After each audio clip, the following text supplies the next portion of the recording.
Now let's dive into the process. In this video, we're going to work on our foundation of understanding. We're going to start with two key concepts: the unique value proposition and your core processes. A unique value proposition is the thing that sets your company apart. It's why customers purchase your product over another.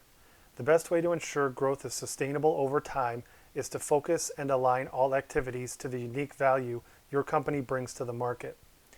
If you spend most of your time and resources strengthening and growing your unique value proposition, there's a really good chance that growth will follow. A core process is anything that directly contributes to creating the UVP. If you deliver your UVP in the form of a physical product, the core processes are the tasks that create that product. If the UVP takes the shape of a service, the tasks that enable that service are the core processes. And again, why unique value proposition? Because that's the thing that sets you apart.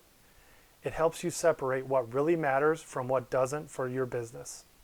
Focusing on the UVP ensures no wasted time or effort and leads to consistent growth over time. Now let's talk about how you understand your UVP. Think broadly at first. What makes your company special? What do people think about it? What's the first thing that comes to your mind if you put yourself in the shoes of a customer?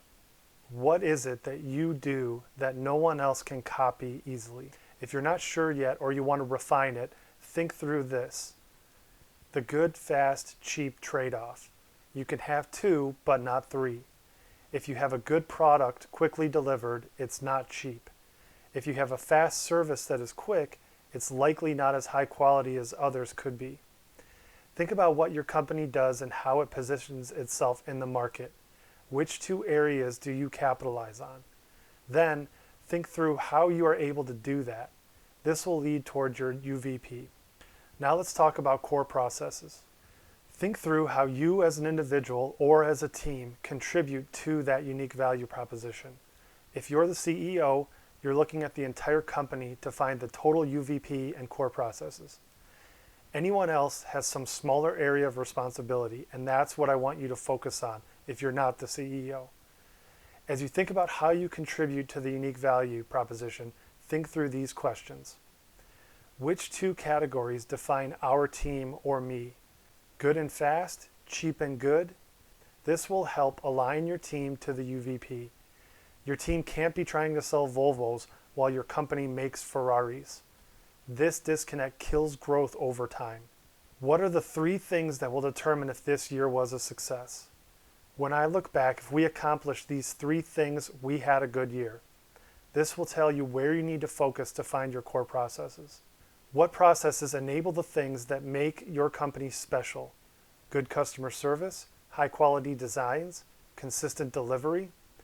Think directly about the unique value and what it takes to create that. Let's go through some examples to solidify this process. Apple iPhones. iPhones are very high quality, readily available with top-notch service. They are not cheap. They are positioned as a premium brand in the cell phone market. Why do people buy iPhones? Their unique design and style, the easy-to-use and powerful software, the service support network. These areas define their unique value proposition.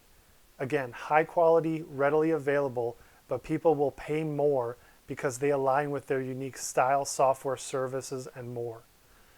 What processes enable them to deliver on this position and UVP?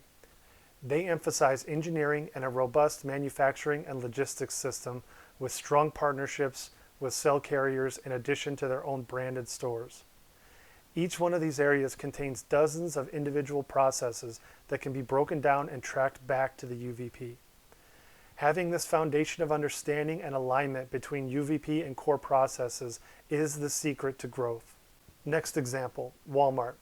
I'm going to talk about Walmart in the context of them providing a service of connecting suppliers with buyers via their stores. Again, we can go through the same process as before. Where does Walmart focus? Where does it position itself? Everyday low prices. They focus on bringing inexpensive products quickly to buyers. Therefore, the product lines are typically not as high quality or with as much selection and customization as other providers. You're not going to find Gucci products in a Walmart. They don't align. Walmart trades off high-end, customizable products with readily available low-end products. They deliver this UVP in position by implementing a bulk buying strategy to drive prices down across their huge store footprint. They have an extensive logistics network and supply partners who align with this limited options but low cost in bulk strategy. Again, each area can be broken down and analyzed. The last thing we're going to do in this video is dive deeper into the core processes that you've thought of. For each one, start to think about what is the output, what are the inputs needed, the infrastructure needed, like computers or machines. Which processes are most important? It may be beneficial to use the factory business model to think through how each area interacts with another. In the next video, we're going to go step by step through these processes, mapping out exactly how they all fit together. This is going to create the blueprint for two things. The measurement system. You'll know exactly what metrics you need to measure over time and why, according to the core processes. Implementation plans. With a strong process map, you'll know exactly where to focus your efforts when it becomes time to take action. Click on the next video when you're ready to continue.